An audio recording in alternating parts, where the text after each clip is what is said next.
Good day everyone, ako si Angel, ang inyong lingkod Ray TV. So sa video ko ngayon ay ibabahagi ko na naman sa inyo aking tugon mo sa katanungan ng isa nating taga-subaybay. Kaya shoutout po sa iyo, sana ang interpretasyon na ito ang sagot sa iyong katanungan.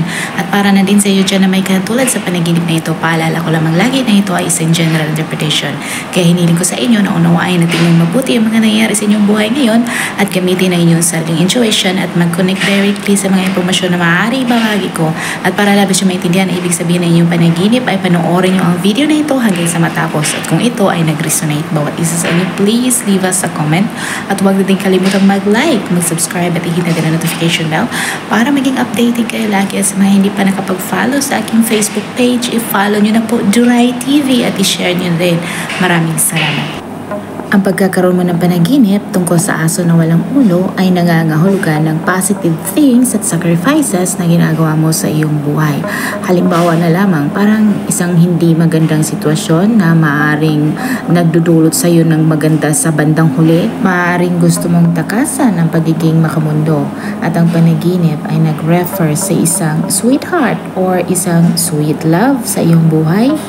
May likas ka na kakayahan na mag-convince ng mga tao to see things from your way. Ang aso na walang ulo ay isa ding metaphor para sa wishful thinking at sa idealistic thoughts.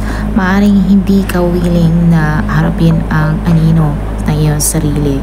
Meron kang mga bagay na dapat mong patunayan sa ibang tao. At ang panaginip ay isa ding indikasyon para sa iyong relationship sa ibang tao. Naghahanap ka ng guidance from higher source. At ang walang ulo sa panaginip ay isang evidence for skills na maaaring ini-ignore mo or kinakalimutan mo. Kailangan mong subukan na hindi ka na mag-dwell sa mga negative at kailangan mong gumawa ng best out of bad situation. At ang panaginip na ito ay isang signal para sa mobility at adaptability sa mga sitwasyon. Siguro sinusubukan mo pa rin na intindihin sila. Ang aso naman sa panaginip ay sign para sa iyong intuition or subconscious desire. Siguro pinipigilan mo masyado ang iyong nararamdaman at nakaka-apekto na ito sa iyong well-being. Pinapanatili mo ang iyong emotions on hold kung saan ito ay nagpapasama sa iyong well-being sa sarili. At ang panaginip ay signal para sa sense of freedom at openness na talagang wala sa iyong daily life. Kailangan mong magiging alerto at bigyang pansin kung ano ang mga nangyayari sa iyong paligid.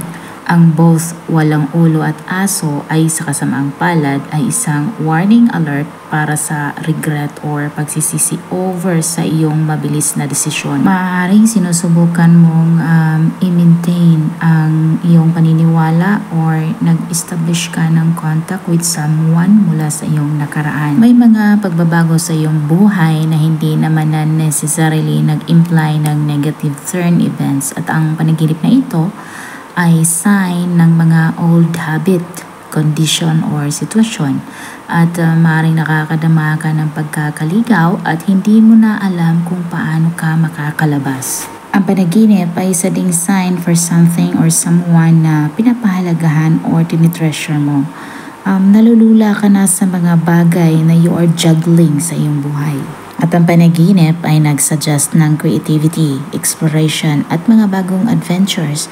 Maabot mo ang isang bagay na kung saan akala mo hindi mo na ito makukuha. Sana nagustuhan nyo ang dream interpretation na binahagi ko sa inyo ngayon at makibahagi na din sa inyo mga opinion at katanungan sa pamamagitan ng pag-comment sa baba. At kung ikaw ay bago pa lang sa aking channel, huwag kalimutan mag-like, subscribe at hit ang notification bell para maging updated kayo lagi sa mga hindi pa nakapag-follow sa aking Facebook page. I-follow nyo na po Duray TV at i-share nyo na din. Maraming salamat.